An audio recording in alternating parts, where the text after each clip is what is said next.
Baik, puji Tuhan, saudara-saudara yang diberkati oleh Tuhan Yesus Kristus. Pembacaan firman Tuhan bagi kita pada saat ini, saudara, terpilih dari surat Roma, pasalnya yang kedua, ayat 4 dan ayatnya yang kelima. Roma pasal 2 ayat 4 dan ayat 5.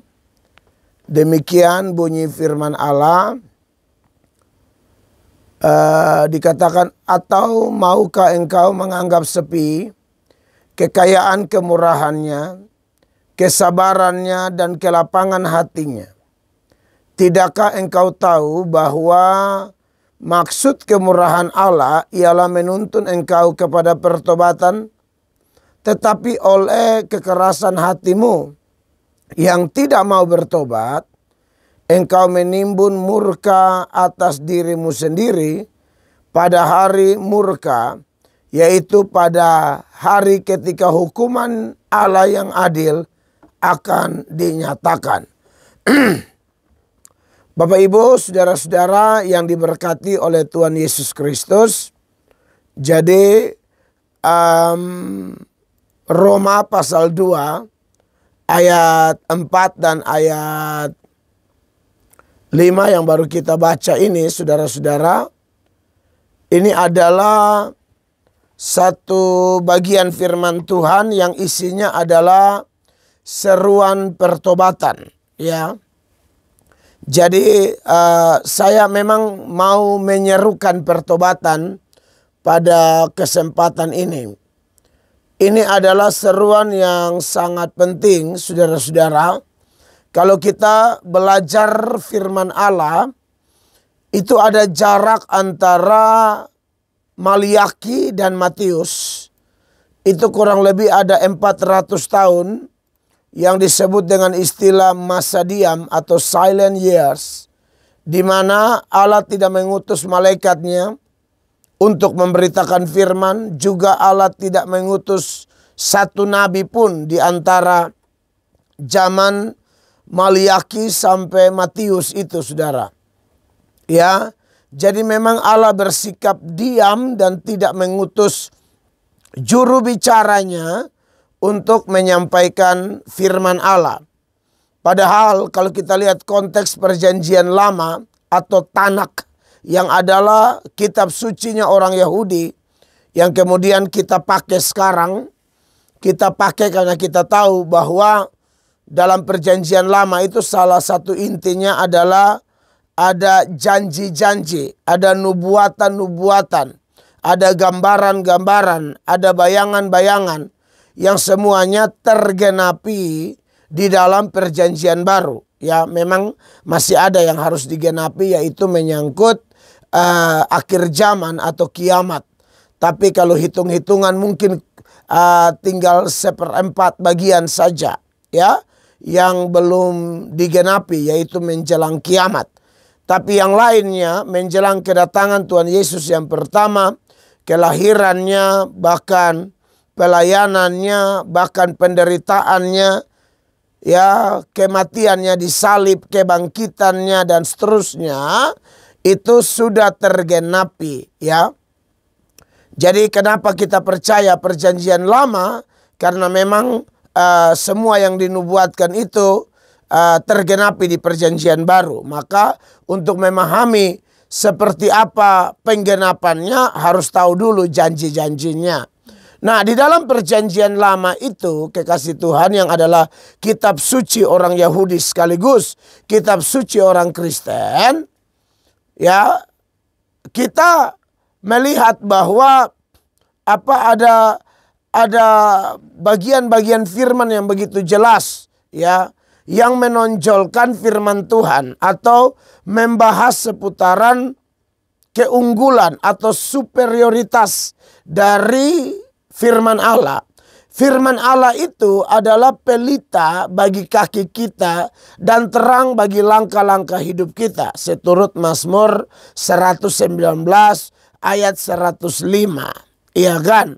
Lalu di Mazmur 119 ayatnya yang ke-9, firman Allah berkata juga dengan eksplisit di sana, dengan apakah seorang muda mempertahankan kelakuannya bersih dengan menjaganya sesuai dengan firman-Mu. Dan masih ada keunggulan-keunggulan lain seputaran firman Tuhan. Ya, intinya firman Tuhan itu memang mempunyai manfaat yang luar biasa. Dan itu dikonfirmasi oleh data-data perjanjian baru yang memberikan pesan senada seputaran manfaat firman Allah. Ya, 2 Timotius 3 ayat 16. Ya, itu jelas bicara tentang manfaat kitab suci. Ayat itu berkata, segala tulisan yang diilhamkan Allah memang bermanfaat untuk mengajar, untuk menyatakan kesalahan, untuk memperbaiki kelakuan, dan untuk mendidik orang dalam kebenaran. Lalu ayat 17-nya bilang, dengan demikian tiap-tiap manusia kepunyaan Allah diperlengkapi untuk setiap perbuatan baik. Bagaimana orang bisa mendapatkan perlengkapan perbuatan baik, perlengkapan moralitas dan etika Kristen yang baik? Ya, sumbernya kitab suci. Kenapa kitab suci? Itu isi hati Tuhan yang murni, yang penuh kasih, yang penuh kuasa untuk merestorasi kehidupan seseorang. Ya, jadi ini memang sesuatu yang sangat luar biasa. Sesuatu yang sangat menarik untuk kita renungkan. Nah, saya kenapa tahu-tahu bicara tentang superioritas firman ya. Jelas bahwa di dalam masa diam itu seperti yang saya bilang, tidak ada firman disampaikan. Ya, memang secara jujur ya, kalau kita yang belum dicelikan oleh Roh Kudus, kita tidak mengerti apa yang saya maksudkan ini. Ya, saya ada di masa di mana saya pernah dalam keadaan tidak dicelikan atau belum dicelikan oleh Roh Kudus.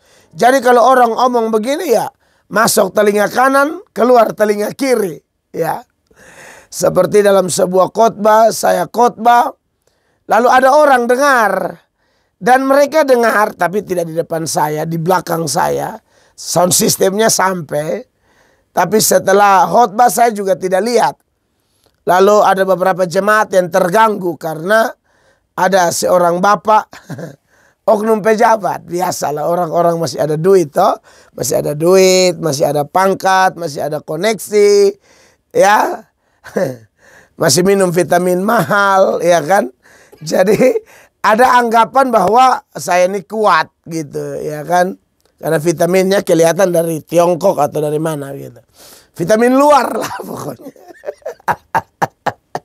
Jadi masih rasa diri kuat, ya kan.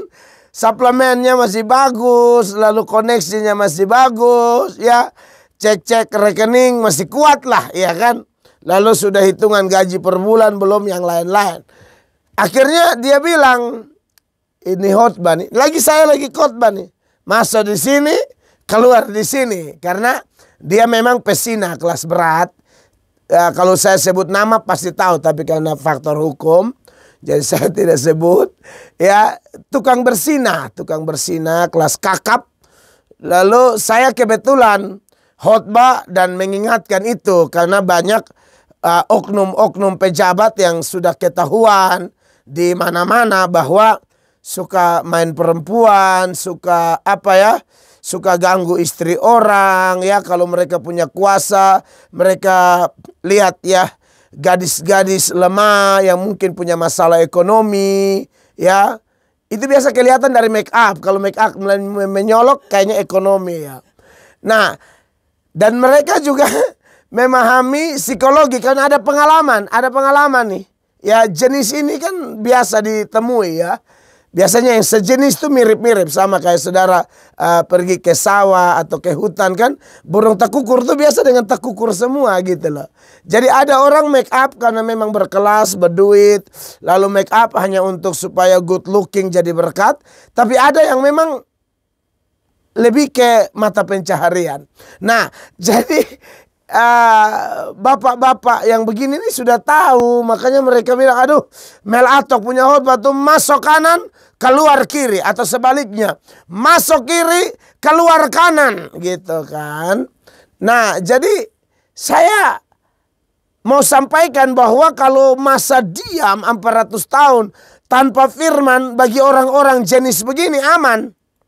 Saya juga tidak terlalu perlu firman.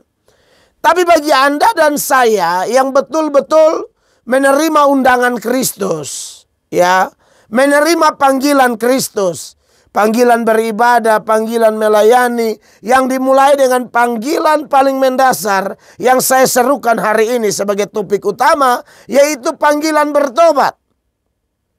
Kalau Anda datang pada Yesus, Anda menerima kelegaan, menerima pemulihan. 2 Korintus 5 ayat 17 mengatakan, jadi barang siapa yang ada di dalam Kristus, dia adalah ciptaan baru. Yang lama sudah berlalu, sesungguhnya yang baru sudah datang. Nah, artinya bahwa Anda betul-betul dicelikan oleh Roh Kudus.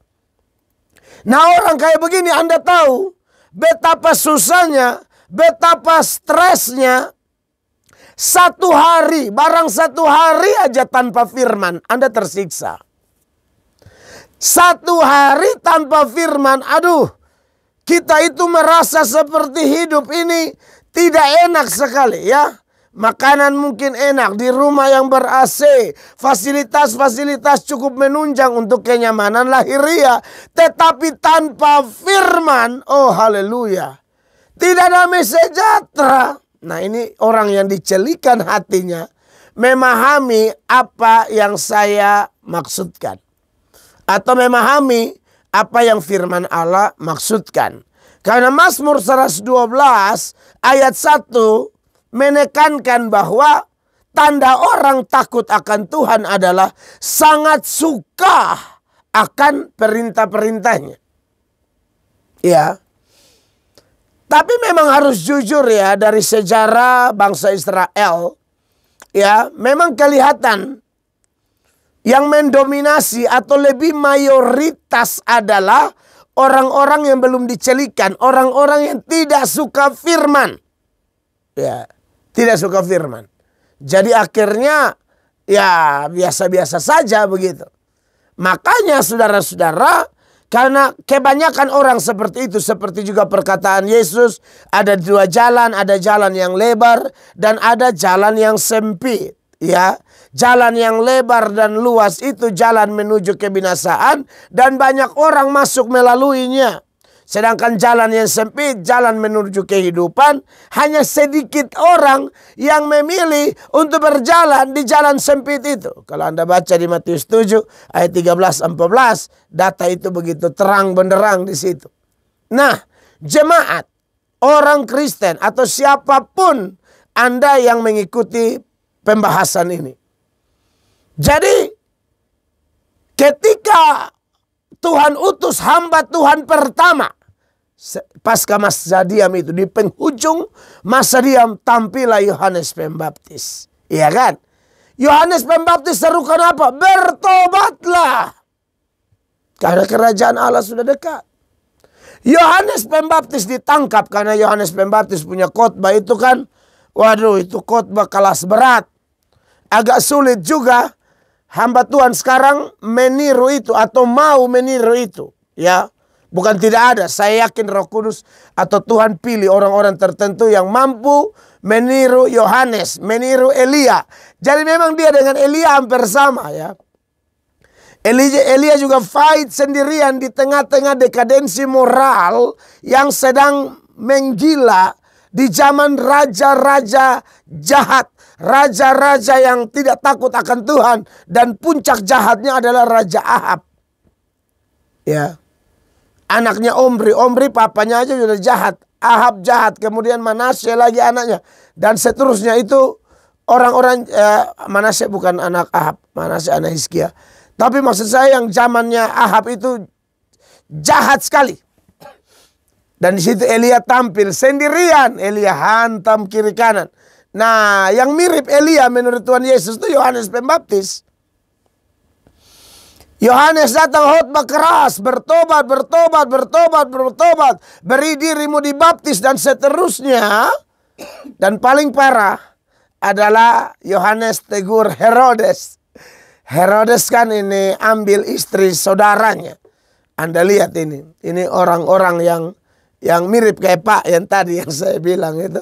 Hanya dia munafik, kalau yang ini sok jago, tidak jago sebenarnya. Makanya kadang-kadang kalau dia ada, beta sengaja tambah keras supaya beta mau lihat dia mau buat apa saya, begitu. Ya, saya lihat begitu soalnya sombong, ya rasa berduit orang begini Tuhan harus miskinkan dia atau Tuhan kuras kesehatannya sehingga dia tahu jangan langsung kas mati, kas kuras dulu. Ya, siapa tahu semua dek-dek mati dia bilang panggil Pak Mel dulu. Nah itu saya datang, saya tidak marah lagi. Saya juga tidak omong lagi, saya langsung bilang angkat lagu. Angkat lagu. Ya ini berserah pada Yesus. Itu tak usah omong lagi. Dia komitmen juga tidak usah dengar lagi. Pas dia komitmen, kalau saya sembuh saya kembali. Dan saya omong dengan dia, masuk telinga kanan, keluar telinga kiri. Karena dulu saya omong, kau bilang masuk telinga kanan, keluar telinga kiri. Ya, itu kayak oknum pejabat juga yang saya ketemu. Sebelum masuk penjara karena kasus korupsi, ya, dengar saya khotbah baru 10 menit, sudah lihat jam. Lihat jam, angkat jam di depan mata biji saya. Dia angkat jam beberapa kali. Nah itu kan belum ada jam yang langsung connect di handphone. Sekarang kalau orang angkat jam bisa jadi handphonenya connect, ada pesan masuk. Ini tidak ada. Ini belum. Saya ini kan sudah model begini dari dulu. Ya, dari zaman handphone dan jam belum ada connect. Jadi saya tahu, nah bagian sudah masuk penjara, saya KKR di penjara, baru minta doa. Aduh kasihan, saya akhirnya lihat jam di depan mata bijinya juga. Supaya saya hanya mau kasih ingat, sikap begitu tuh kurang ajar. Ya, karena Yesus sendiri bilang, siapa yang menyambut orang yang kuutus, dia menyambut aku. Dan siapa menyambut aku, dia menyambut Bapa. Begitu pula negatifnya. Kalau siapa tolak orang yang aku utus, tolak Yesus. Dan kalau tolak Yesus, otomatis tolak Bapa. Nah, maka dari itu, sikap-sikap kurang ajar dari oknum-oknum yang merasa diri punya power, punya kuasa, punya koneksi. Itu harus ada pendeta hamba Tuhan yang tiru Elia. Harus ada pendeta atau hamba Tuhan yang tiru Yohanes Pembaptis. Karena manusia hati binatang kayak begini, datang untuk menjadi alat setan, bawa kekacauan di mana-mana. Begitu, ya. Jadi saya harus ngomong bicara ini. Saya tidak bisa diam ya. Harus serukan pertobatan terus. Begitu. Setelah Yohanes ditangkap, apa yang terjadi? Anda lihat Tuhan Yesus tampil di Galilea. Lalu menyerukan juga bertobat. Kerajaan Allah sudah dekat. Jadi firman Tuhan seputaran seruan bertobat ini adalah sesuatu yang sangat penting, ya. Sangat penting. Maka dari itu saudara-saudara, saya menyampaikan ini terus-menerus kepada semua orang percaya dimanapun Anda berada, ya. Menyangkut begini, sekarang ini kan sudah ini mau akhir tahun, ya, mau menuju kalau Tuhan berkenan bahwa kita masuk di tahun baru kan. Jadi masuklah tahun baru, hidup baru, itu maksud saya. Harus masuk tahun baru, hidup baru. Jangan masuk tahun baru, hidup lama. Tidak boleh. Maka dari itu Bapak Ibu jemaat yang diberkati oleh Tuhan Yesus Kristus, siapapun Anda yang hari-hari ini Anda sudah dengar seruan seperti ini berkali-kali. Ya, ada juga yang sudah ambil keputusan tapi ada yang belum. Dan kebanyakan yang belum itu memang belum mau karena dia rasa aman-aman saja. Tidak usah buru-buru. Tidak usah bersegera. Karena dia rasa semua aman kok. Kerja aman, ekonomi aman, proyek aman, ya. Toko masih laris, kios masih laris, ya kan? Jalan dinas masih ada. Pak Kadis masih percaya, bahkan Pak Kadis suka sekali karena sejenis. Dia dan Pak Kadis sama, ya. Sama-sama gila perempuan, jadi sama sejenis. Misalnya. Jadi bagaimana? Nah, itulah makanya kenapa atas seizin Tuhan saya memilih untuk membahas Roma pasal 2 ayat 4 dan 5 yang berbunyi, atau maukah engkau menganggap sepi kekayaan kemurahannya, kesabarannya, dan kelapangan hatinya. Kita akan melihat bagian per bagian dari ayat ini, saudara-saudara, ya. Bagian pertama menyoroti kemurahan, kesabaran, dan kelapangan hati Allah. Ya. Saudara yang diberkati oleh Tuhan Yesus, kalau kita lihat firman ini yang ditulis oleh Rasul Paulus, Paulus mau mengingatkan kepada penerima surat, bahkan kita semua, bahwa Allah itu penuh kasih, Allah itu murah hati.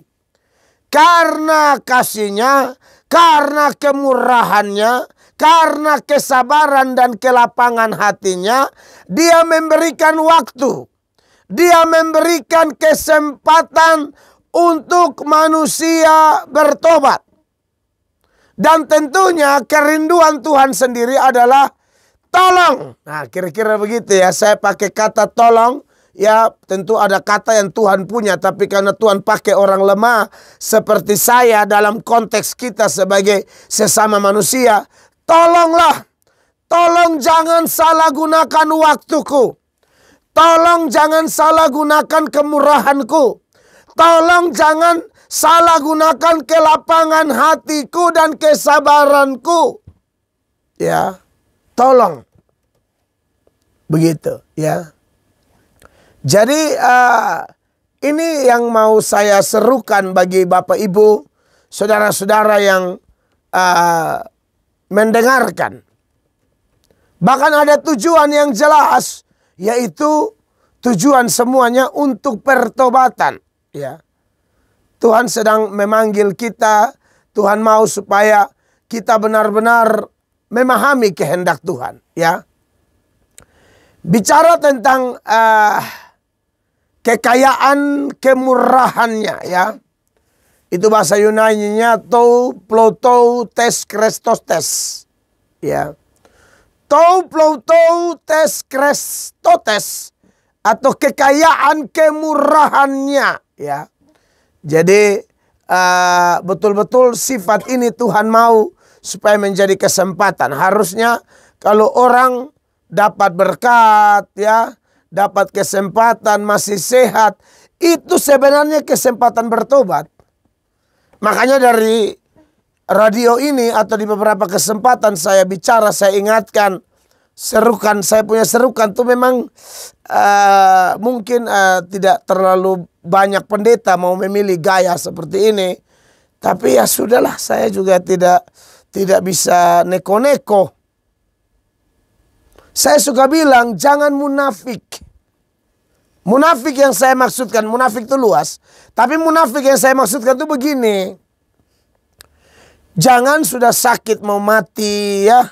Sudah pakai selang info, sudah sengsara, menderita di rumah sakit, baru mau berdoa, baru mau buka lagu rohani di YouTube, baru mau buka khotbah-khotbah di YouTube. Ya, artinya bagi saya ini munafik, bahasa saya, ya. Ya, orang munafik pun bisa diselamatkan. Tapi maksud saya, kan kita jangan jadi orang munafik yang memanfaatkan Tuhan itu saat memang kita sudah sekarat, ya. Kita punya yang tadi saya bilang, kekuatan sudah tidak ada, koneksi sudah tidak ada, ya. Itu vitamin dari Cina sudah habis. Dan minyak ikan, itu fish oil. Baru bilang, aku berserah. Itu saya, bagaimana ya? Makanya saya senang kalau doakan orang. Karena orang biar hidup benar, hidup mengasihi Tuhan, jaga kekudusan pun kan bisa sakit. Kan bisa. Tapi kalau orang begini di rumah sakit, pergi dia ada menyanyi, tidak munafik. Ini orang dari sehat sudah nyanyi. Ini orang dari sehat sudah nyembah. Ini orang dari sehat sudah biasa tuh dengar-dengar khotbah. Saya tidak bilang, oh kalau hidup benar tidak sakit. Kan Elisa juga sakit. Paulus juga sakit. Ya bahkan Galatia 4 ayat 13. Sementara beritakan Injil, Paulus sementara sakit. Saya pun kurang sehat. Tapi bagaimana? Tidak apa-apa. Jadi tidak ada kemunafikan. Tidak ada yang namanya memanfaatkan Tuhan. Ya, Tuhan menjadi tidak penting saat kau sehat. Tuhan tidak penting saat kau kaya. Tuhan tidak penting saat orang puji-puji kau. Tuhan tidak penting saat kau punya pengaruh. Tuhan tidak penting saat kamu dikelilingi orang. Ya orang yang kelilingi kau juga memang penjilat. Kebanyakan lintah. Begitu. Tuhan tidak penting. Semua mereka mampus baru anggap Tuhan penting. Ini kan kurang ajar, munafik. Bukan begitu. Ini yang saya maksudkan. Ayolah. Masih sehat. Ya. Masih sehat. Gunakan itu yang namanya Kristotes. Ya. Itu digunakan baik-baik. Jadi saudara yang diberkati oleh Tuhan Yesus Kristus. Ya. Tuhan sedang menunda atau memperpanjang waktu. Tapi Tuhan tidak mau kita menunda-nunda. Ya.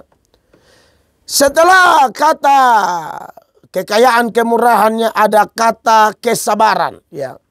Dia pakai kata Yunani anokes. Ada kesabaran, ada makrotumia, tapi ini anokes yang bisa berarti penundaan, ya.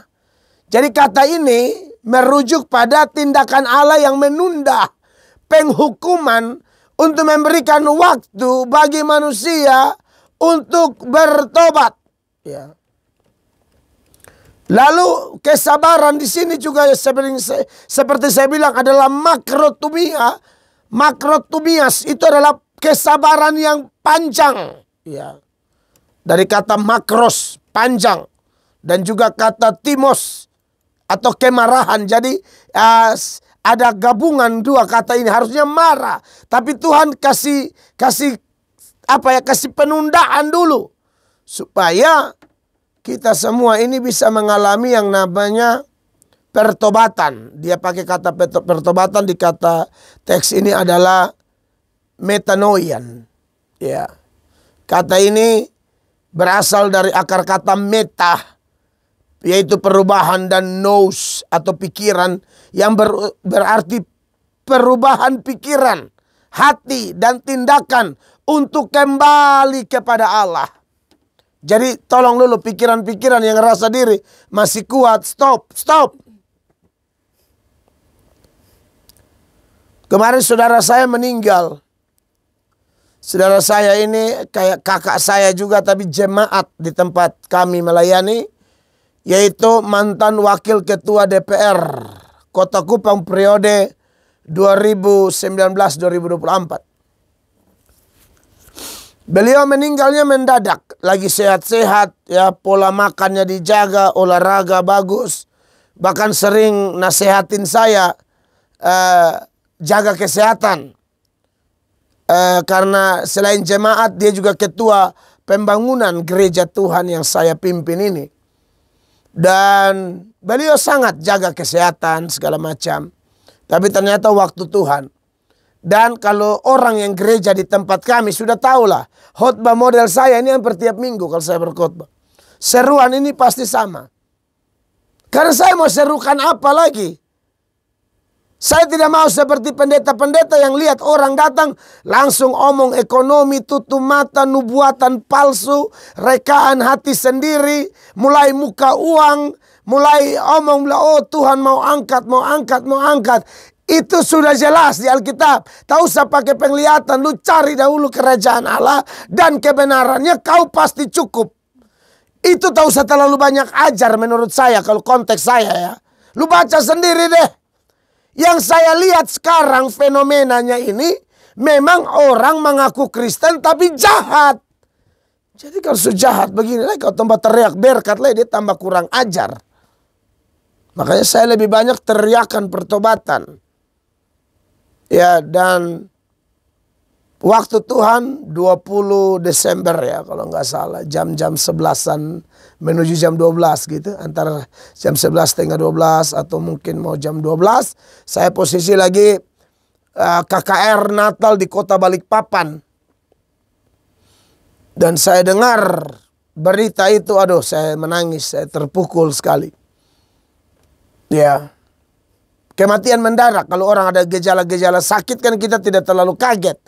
Ini tidak sehat, tiba-tiba meninggal. Nah dalam kesempatan itu ada tuh video lagi saya posting di TikTok sama di YouTube. Nah tak terhindarkan dong, pejabat banyak yang hadir. Nah itu enak tuh, supaya jangan pikir saya khotbah pas pejabat tidak ada. Coba ada langsung, coba baru lihat saya omong atau tidak. Lebih keras mana? Ada langsung atau tidak ada? Begitu. Jadi saya tidak tipe di belakang-belakang. Karena prinsip saya jelas. Teguran nyata-nyata lebih baik dari kasih tersembunyi. Orang yang sekali lagi belum dicelikan Roh Kudus, dia pikir saya sentimen pribadi. Oh tidak. Sentimen pribadi, sentimen apa? Tidak ada. Saya hamba Tuhan. Saya sudah berdoa kepada Tuhan. Minta Tuhan kasih saya titipkan kemarahan Tuhan. Dan itu sedikit sekali loh, itu kemarahan yang kecil. Dan saya sering serukan, jangan minta Tuhan yang eksekusi langsung. Izinkan saya hamba Tuhan bicara. Ya, kalau beliau sudah meninggal, saya tidak khotbah untuk orang mati. Saya khotbah untuk orang hidup. Orang mati tidak bisa dengar khotbah lagi. Ya saudara yang masih hidup, yang dengar khotbah saya ini, dengar baik-baik. Sebab Anda sumati bet mau pakai Yunani, Ibrani, jusan masuk. Jangankan Yunani, Ibrani. Pakai bahasa Timur, jusan mengerti lah. Jadi, kalau Anda masih hidup, tolong, ayo bertobat. Jangan sampai saudara buang-buang waktu, ya. Lalu kita lanjut di ayat 5. Tapi ada orang-orang yang punya sikap hati yang dikatakan dia memiliki kekerasan hati. Oleh karena kekerasan hati, ya, dia pakai kata Yunani skleroteta.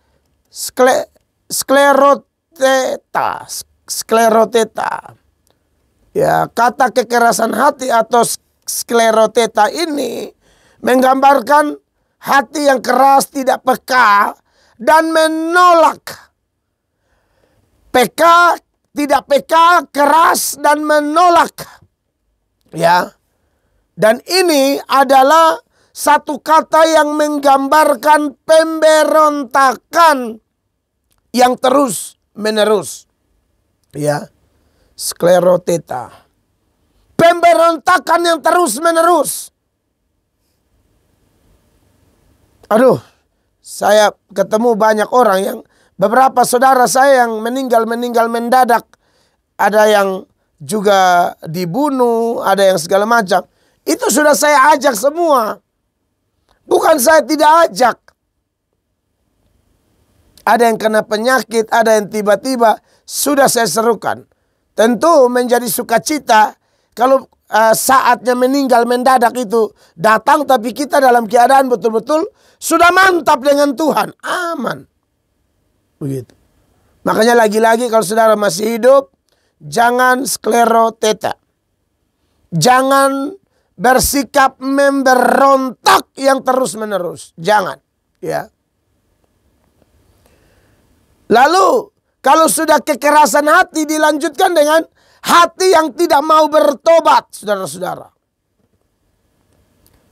Itu dia pakai kata Yunani ametanoeton, kardian. Ya. Ametanoeton ini adalah kebalikan dari metanoian. Ini hati yang betul-betul menolak dengan sengaja menolak itu kasih karunia, menolak itu anugerah.